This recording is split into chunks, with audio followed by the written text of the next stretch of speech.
빛바랜 사진 속에 남아있는 그 시절 모습들. 선거철 유세장엔 이런 풍경이 따라다녔다. 수많은 군중들에게 한 표를 호소하는 후보자.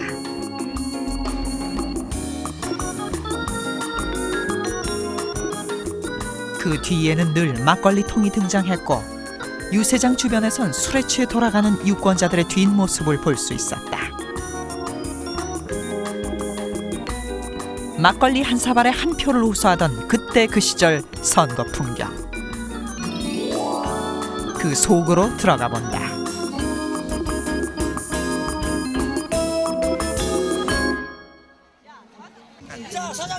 2006년 5월 일산의 한 공원. 자, 또 한 잔 더 잡숴봐. 자. 막걸리 축제가 한창인 이곳은 막걸리 하면 선거판을 떠올리는 이들이 적지 않다. 사장님도 오셔. 마음대로 어디 가든지 막걸리 선거라고 그랬어. 이렇게 막걸리 한잔 사주면 그냥 주는 거야. 지금은 달라졌지. 서대문구에서는 이돈 먹고 보자가 아니야. 그게 노래가 돼 있는데 노래가 있다고요? 그래 이돈 먹던 노래 이거야. 여하튼 먹어보자. 그때는 전부 다 먹어보자. 막걸리 선거란 말이 거기서 나온 거야. 일단 먹어보자 말이야. 돈을 먹든지 막걸리로 먹든지 고분신을 먹든지 뭘 먹든지 일단 먹어보자. 먹고 보자. 그 당시에 배가 고프니까 일단 배가 불러야 되고 선거운동하면은 모여서 막걸리 공짜로 주니까 그래서 나간 거예요. 먹고 살기 어렵던 시절. 먹고 보자 아무개라는 말이 나올 정도로 선거철엔 그래도 술이며 먹거리가 풍족했다. 사정이 이렇다 보니 선거철 양조장 굴뚝에선 연기 잘 날이 없었단다. 이 막걸리가 단 식량이야. 응? 그러니까 이제 요새는 이제 배가 부르니까 술 안 먹지만 저 막걸리 덜 먹지만은 옛날엔 이걸 막걸리 먹고 나서 끈이를 잃을 수가 있는 거야 이게. 이것만 먹어도 밥 안 먹어도 돼요. 근데 선거 때는 또 이제 선심순이라고 이제 어리 좀 행사 있으면 다 막걸리 갖다 풀어 이제 먹이고 이제 그런 거죠 이제. 선거철 때는 양조장이 바빴대요. 저도 이제 어릴 때 이제 양조장에서 자라났지만은 술떡이 제 기억으로는 큰 술떡이 옹기 술떡이 아마 그게 한 500리터짜리에서 1000리터짜리까지 있었는데 그게 한 20개에서 40개 정도가 이제 왔다 갔다 했었는데 선거철에는 아마 40개의 독이 계속 수정시켰을 거예요 아마. 그게 이제 그래서 농번기하고 이게 같이 겹치기 때문에 그때는 제가 옆에서 봤을 때도 뭐 거의 밤을 새다시피 술을 이제 빚고. 당시 선거철 유세장에서 걸쭉한 막걸리 한 사발만큼 서민의 환심을 샀던 것이 있었으니 각종 선거에서 표심을 낚는 미끼로 혁혁한 공을 세웠던 바로 그 물건. 검정 고무신. 선거철만큼은 흔했던 고무신이었지만 고무신 한 켤레를 얻는 일이 그리 만만한 것은 아니었단다. 이런 고무신 선거는 신발 산업에 또 다른 전기를 가져왔다. 37년 고사 직전까지 갔던 고무신 산업. 49년부터 50년도 사이에는 부산에서만 무려 70여 개의 고무신 공장이 들어섰다. 1950년도에 보면은 국회의원 선거를 하면서 아마 그 당시에 대부분 실생활 자체가 그게 뭐 신발이라든지 그런 식의 부르다 보니까 아마 이 고무신 자체가 굉장히 많이 선심 공세로 인해 가지고 선물한 것 같습니다 보니까. 그로 인해 가지고 그때 국회의원 선거 때 엄청나게 많은 신발 산업에 발전할 수 있는 계기를 만들어준 게 어쩌면 고무신이기도 하다라고. 군소 공장까지 난립하면서 우리 신발 산업의 밑거름이 됐던 고무신 산업. 그야말로 선거철 특수의 덕을 톡톡히 본 셈이었다.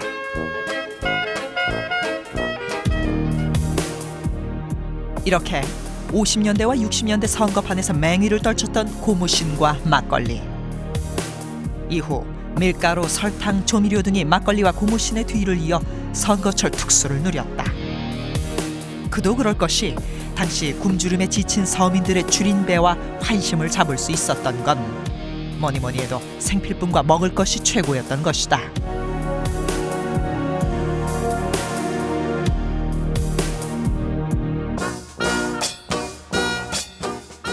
바뀌었지만 바뀌지 않은 것이 있었다. 바로 선거판 물품 공세. 향응과 돈봉투로 한동안 불미스러운 전통은 이어졌었다. 이당 일락이라는 말이 있었다. 이당은 2억을 쓰면 당선되고 일락은 1억을 쓰면 떨어진다 이 말인데 융단 폭격이라 해가지고 이제 돈을 막 뿌려가지고 매수를 하는 거죠. 봉투가 돌아가는 거죠. 집집마다 봉투가 돌아가는데 우리 한국 사람들이 참 미풍양속이라 할까 참 이 받은 것에 대해서는 책임감을 느끼고 참 거절 못하는 그 성질이 있어가지고 이 먹은 그 시절 금품 살포가 일반화되다 보니 유세장은 늘 초만원이었다. 어느샌가 유세 현장엔 경쟁적으로 사람들이 동원됐고 임시 열차까지 운행됐었다. 그렇게 상대 후보를 의식한 선거운동은 또 다른 선거 풍토를 만들고 있었다. 이런 분위기 속에서 치러졌다는 과거 한 후보의 지방 유세. 서서 연설하면 저 지금 저렇게 나와서 그러지 저 집 있는데 그까지가 내까지 다 필요하거든. 여기 내까지가 물이 이렇게 쑥이 안 막아지고 그냥 쑥 터져버린 때라. 그래갖고 여기 쓰고 여기 돌아서고 저기 쓰고 뭐 여기서 연설하면 그냥 쩡쩡 울려. 그냥 요 백사장 밑에가 그냥 다 넓었지. 상대 후보의 방해를 피하기 위해 선택했던 방법, 장날 유세였다. 장날일 것이야. 그날이 장날인 게 28날인가 장날인 게 장날 사람 많이 오거든. 5일장 보러. 그래갖고 이제 윤부선 씨 온다고 이제 마이크 갖고 다니면 막 요장해요. 그럼 경찰에서는 막고 못 오게 하고 막 그러잖아. 그래갖고 이제 장날 주고 갖고 장날 11시쯤 되면 방송을 하는 거야 이제 연설하는 거야. 장날사 많이 나와. 장핑제도가 나오지. 여기서 하면 저기 다리 안 빈다고 저기 다리부터 여기까지 사람이 싹 차. 저기서부터 여기까지 싼 거야. 이걸 싹 여기 터진 게 저 밑에 아까 저 밑에 다리 안 있어? 그 아래까지. 응. 사람이 여가 모래가 이렇게 깍 쳐버려. 천변백사장을 가득 메울 정도로 많은 인파가 모여들었던 장날 유세 현장. 그런데 뜻밖의 일이 생겼다. 단상 하나 변변이 없던 유세 현장에서 후보의 연설이 막 시작되려던 순간 물벼락이 현장을 덮쳤다.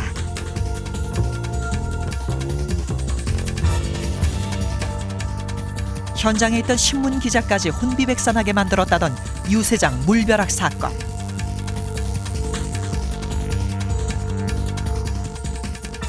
누군가 유세를 방해하기 위해서 의도적으로 저수지에 수문을 열었던 것이다.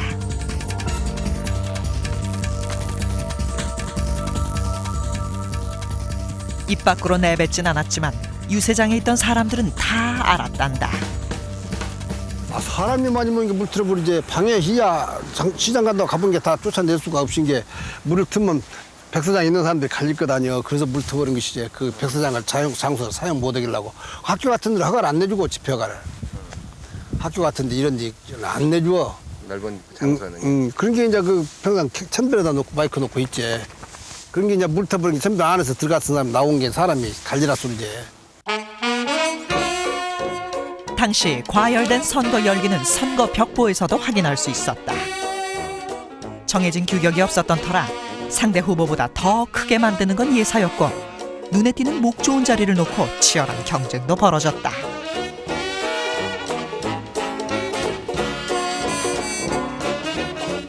크기도 제각각, 글씨도 제각각이었던 벽보들이 그나마 틀을 잡은 것은 60년대 말이 되어서였다. 그런데 이 한 장의 인쇄물 때문에 인쇄소에선 곤욕을 치르기 일쑤였단다. 인쇄가 이제 급하게 하다 보니까 그 사진이나 이런 것은 망점으로 전환시키는데 망점이 꽉 맥혀가지고 얼굴이 시커멓게 나오기도 하고 급하게 할 때 그런 경우도 있었습니다. 심지어는 인쇄소하고 왜 내 얼굴이 이렇게 나왔느냐 아마라고 시비랄까 때를 쓰는 경우도 있었죠. 예? 선거철이 대목이었다지만 남다른 고충이 있었다는 인쇄소. 후보들 간의 신경전 때문만은 아니었단다. 더 근본적인 이유가 있었다. 그건 지금도 마찬가지입니다. 옛날엔 더 했고요. 이게 이제 선거인 쇠물은 돈 받고 해라. 뭐 이런 얘기가 아주 통념으로 되어 있습니다. 낙선되면 더 받기 어렵고 그래서 못 받은 경우도 많이 있죠. 네. 다 짝대기라요. 그때는 짝대기 메토, 요즘 짝대기 말은. 선거 인쇄물 중 후보자들의 기호를 알리는 막중한 임무를 담당했던 것이 있었으니 집집마다 배달됐던 선거 공보. 그런데 당시 기호는 바로 작대기. 그때 이제 기호는 보통 경우에는 기호 하나, 짝대기 몇 개 이렇게 기호 5호, 짝대기 5개 이렇게 해야죠. 1번, 2번 이렇게 쓰면은 모르니까 짝대기로 5개, 6개 이렇게. 워낙 문맹률이 높다 보니 작대기가 등장한 건 당연지사. 그런데 후보가 많으면 작대기 개수를 세는 것도 쉬운 일이 아니었다.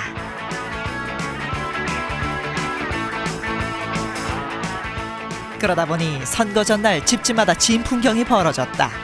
손가락, 발가락을 동원한 작대기 세기. 그 농촌에서 예를 들면 할머니들한테 갑이라고는 후보를 지지하지 않아요. 그 가족이. 근데 할머니가 영 모르니까 밤새 뭐 손가락을 해가면서 하나, 둘, 셋, 넷, 다섯 이렇게 해서 뭐 7번이라든지 뭐 5번이라든지 막 이런 걸 노인들에게 이제 손자, 손녀든지 또 뭐 며느리든지 아들이 가리키고 이런 일들이고 그런 일화가 많이 있습니다. 선거 당일 투표소로 향하는 길목엔 유난히 3355 조를 이뤄 가는 사람들이 많았다. 확실한 투표를 위해 만들어졌다던 조편성. 그때는 3인조를 짰어요. 예. 내가 이제 그 사람들 이제 어디를 모이라 그러면 그 시간에 모이지 않습니까? 그 인수로 갑니다. 그러니까 가기 전에도 이제 그 동사무소 가면 술이 있어요. 그걸 한 잔씩 떠먹고 이제 그렇게 해서 이제 그걸 가고 투표 오면 또 이제 찍었다고 와서 또 가면 또 술도 주고. 그럼 그 사람들 투표하는데 감시를 해요. 여기를 찍는 거 안 찍는 거 그걸 감시를 해서 찍고 나와. 자유당 시절에 자유당 민주당이 있을 때 집권당으로 이 박사가 했는데 3인조 갖고 딴 사람 찍을까 봐 묶어서 이렇게 쭉 보낸 거요. 3인 1조, 5인 1조, 그리고 9인 1조까지 조 단위로 편성해 함께 투표소에 들어가는 일이 그 당시엔 가능했었다. 이뿐만이 아니었다. 대리 투표도 성행했다.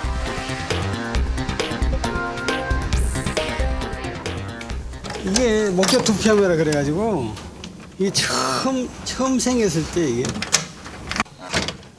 그런데 선거 부정은 여기서 끝나지 않았다. 여기다 이제 종이를 발라요. 이렇게 안쪽으로.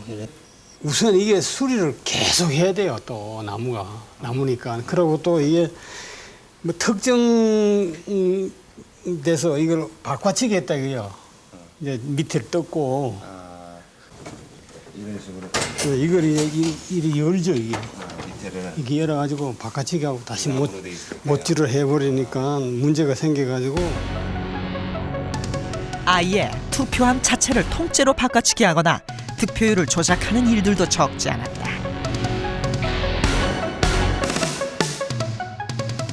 상대 후보의 표를 무효로 만들기 위해 갖가지 방법이 동원됐었다. 이 때문에 생겨난 용어도 다양했단다. 스탬프 찍을 때 인주 있죠, 빨간 거. 그거를 그때는 빨간 거를 북각지로 찍었는데 그것을 뭐니 이렇게 구두끈 매는 척 해가지고 찍어가지고 야당표 쌓이는 걸 그걸 민들어버린다 이렇게. 그래서 어떤 거는 피아노 치듯이 이렇게 아주 뚝뚝뚝 돼 있는 거, 어떤 거는 빈대표라고 그래서 빈대 죽이듯이. 인주를 10손가락에 묻혀서 투표용지에 찍어 무효표로 만들어버리는 피아노표. 빈대를 죽이듯이 뭉개버리는 빈대표. 그리고 붓대롱 끝으로 여러 겹을 찍는 쌍가락지 표까지.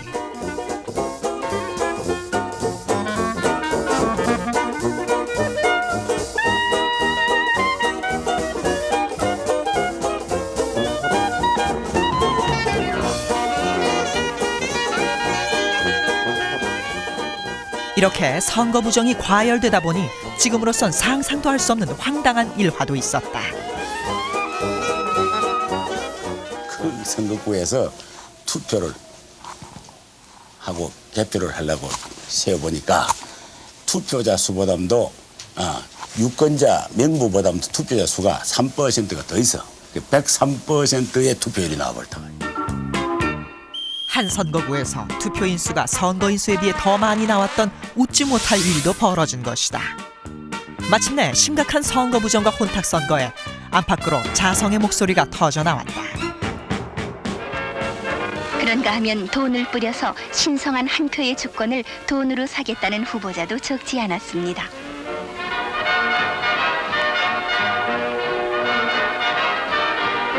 후보자 서로 간에 헐뜯고 깎아내리면서 결국 서로의 얼굴에 먹칠을 하는 경우도 많이 봤습니다.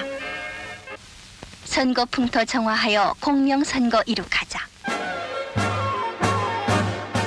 부정선거를 근절하자는 공익광고가 등장했고 선거법에도 많은 변화가 있었다.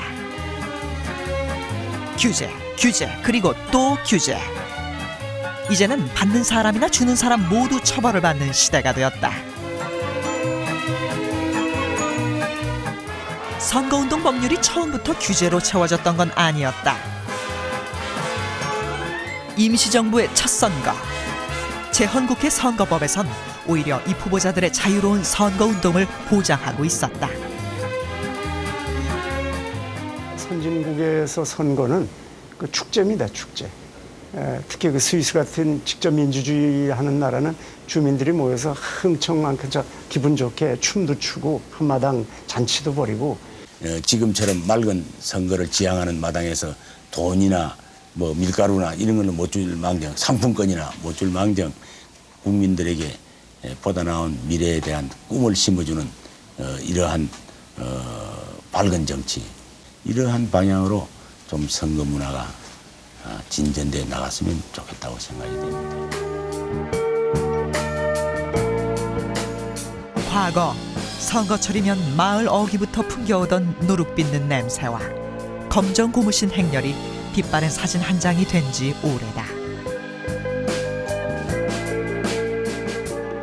이제는 또 어떤 선거철 풍경이 한 시대를 풍미하며 우리 기억 속에 빛바랜 사진으로 남게 될까.